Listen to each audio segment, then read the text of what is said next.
श्री अमिताभ वाजपेयी जी।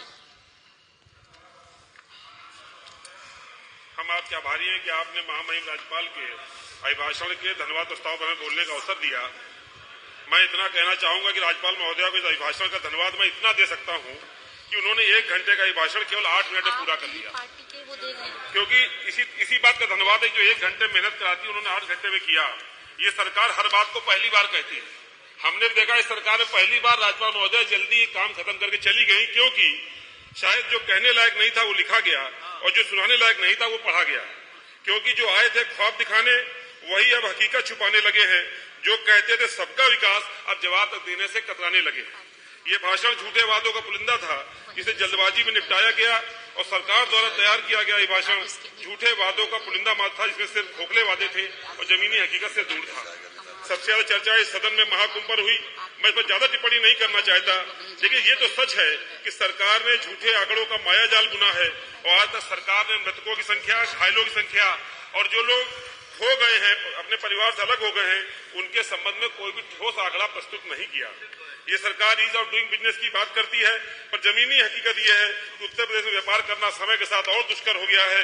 मैं कानपुर से आता हूं। हमारा चमड़ा उद्योग जो कानपुर का ओडीओपी प्रोडक्ट था वो कानपुर छोड़ के जा चुका है।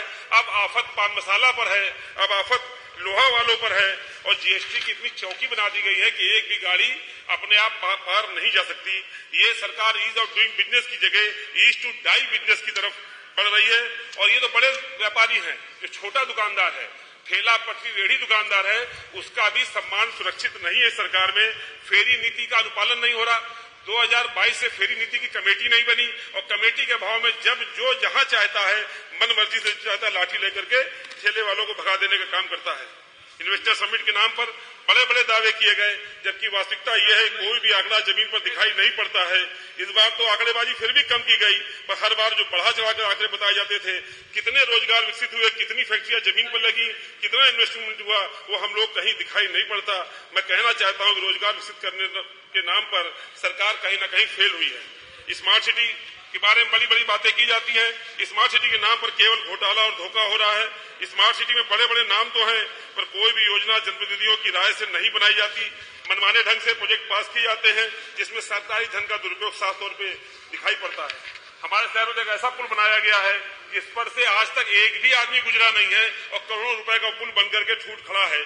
एक लाल इमली की बिल्डिंग है, वो मिल बंद पड़ी है, तो उसकी दीवार को फसाड लाइट लगा करके चमकाने का काम किया गया है और उसी इलाके गलियों में पीने का पानी नहीं है, कूड़े की सफाई कोई इंतजाम नहीं है, सीवर जाम है। स्मार्ट सिटी लगातार धोखाधड़ी हो रही है और ये जनता के पैसे का बंदर